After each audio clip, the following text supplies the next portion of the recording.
mi auguro che il Presidente del Consiglio ci conceda, come dire, una mezz'ora del suo tempo, perché dobbiamo riflettere su come fare. Tra l'altro ci sono altri argomenti da trattare, non è che Saponara e Barcellona, dove non ci sono state vittime in quest'ultima città, e tante altre cittadine che potrebbero vedere delle vittime, comportano oneri da niente per mettere in sicurezza quei territori. Questo è un discorso aperto, c'è un'ordinanza che giace nelle mie mani e qui insomma, la copertura finanziaria non è scritta da nessuna parte. Vorremmo sapere lo Stato quanto ci dà, ecco perché serve anche un partito di lotta che scenda in piazza per difendere i nostri interessi. Potremmo definirla, secondo me, più compiutamente quasi una naturale rifondazione, perché credo che si possa dire che da domenica prossima, del giorno 11 dicembre, noi avviamo una fase del tutto nuova, che si è chiuso un ciclo che è stato caratterizzato da due momenti: un avvio spontaneistico del movimento, compreso anche manifestazioni, iniziative varie, sempre a difesa della Sicilia. Ricordo la resistenza all'importazione dei rifiuti, come la manifestazione invece a favore del ponte. Poi è iniziata la fase del governo, che un po' ci ha fatto smarrire il senso del movimento, perché ci ha portato così a ragionare in termini di governo e di responsabilità amministrative. Ora invece, secondo me, questa fase nuova, che è una fase complicata ma indispensabile, si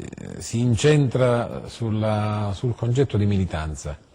Il militante deve essere il perno e il protagonista del Movimento per l'Autonomia. Siamo stati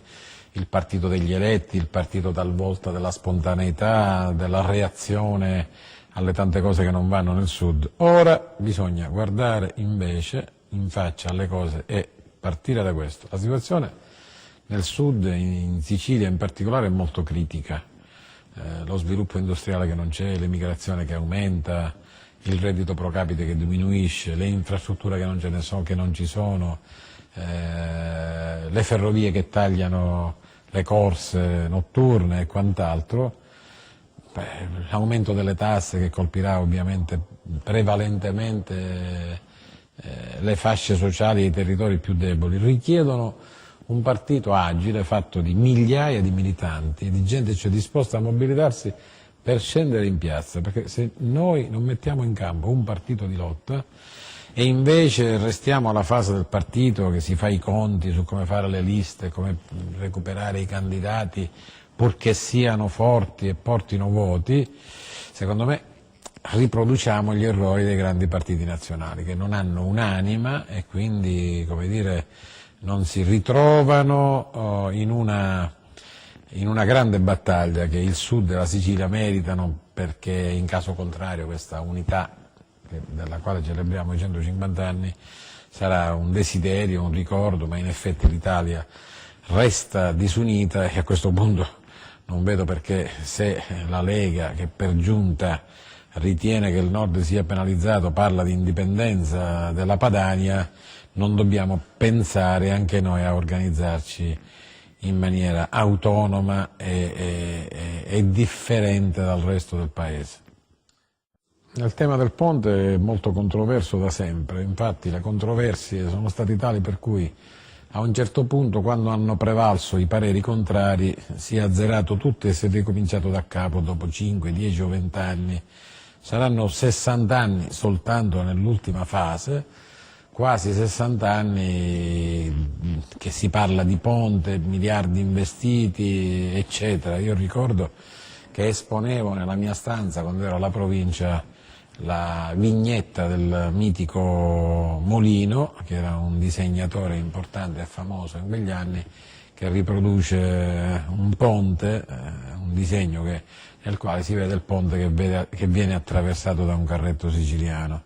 Quindi non mi meraviglia che la controversia continui. Io faccio due conti molto semplici. Chi parla di altre priorità non sa che, siccome la gran parte delle risorse per il ponte vengono dai privati, perché se non ci sono queste risorse il ponte non si fa. Se il mercato, che oggi vive una fase molto complicata, c'è una crisi di liquidità come sappiamo delle banche eccetera, non sposa questa tesi, e cioè la tesi, come dire, dell'investimento privato che deve essere redditizio, perché nessuno investirebbe i propri soldi in un'operazione che non è redditizia, se non ci sono questi soldi il ponte non si fa. Siccome 6 su 8 miliardi devono essere investitori privati,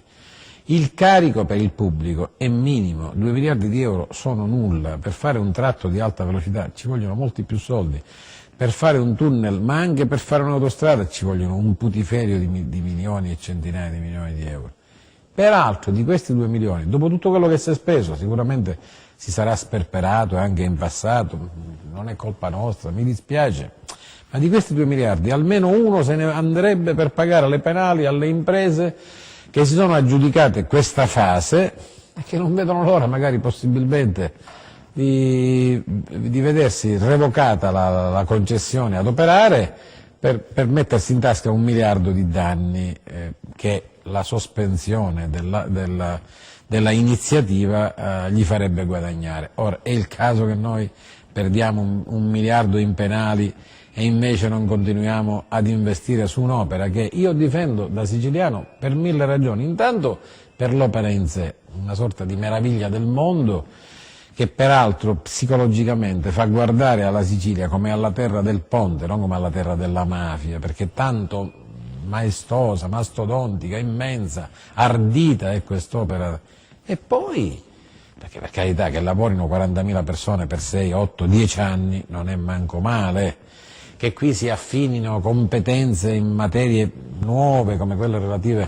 alla costruzione del ponte, le tecnologie, i progettisti, le università, ma non c'è dubbio che è un'occasione quasi irripetibile.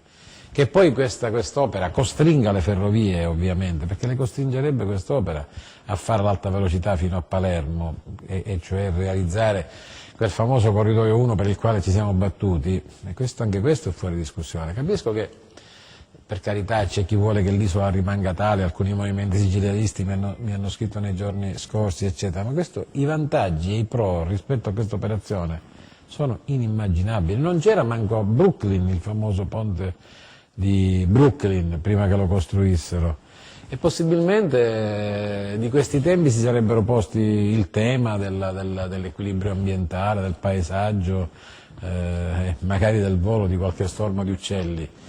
E non c'era neppure Venezia costruita sulle isole incontaminate eppure della laguna veneta. E Venezia è lì però, e credo che è stato un buon affare anche per i veneziani di oggi che l'abbiano costruito quella città da quelle parti piuttosto che sulla terraferma. E anche lì ci saranno stati degli uccelli più o meno migratori che sono stati costretti a cercarsi altri nidi e altri territori. Ora, voglio dire, rispetto a tutto questo io mi sarei aspettato sinceramente che ci fosse un coro unanime di sì per il ponte. Chi è contrario si fa sentire molto ed è una minoranza di persone quella che è contraria al ponte, per cui voglio dire, io non offendo nessuno, tantomeno chi la pensa in maniera diversa da me, ma penso che sia una cosa utilissima per la Sicilia, la difendo solo per questo.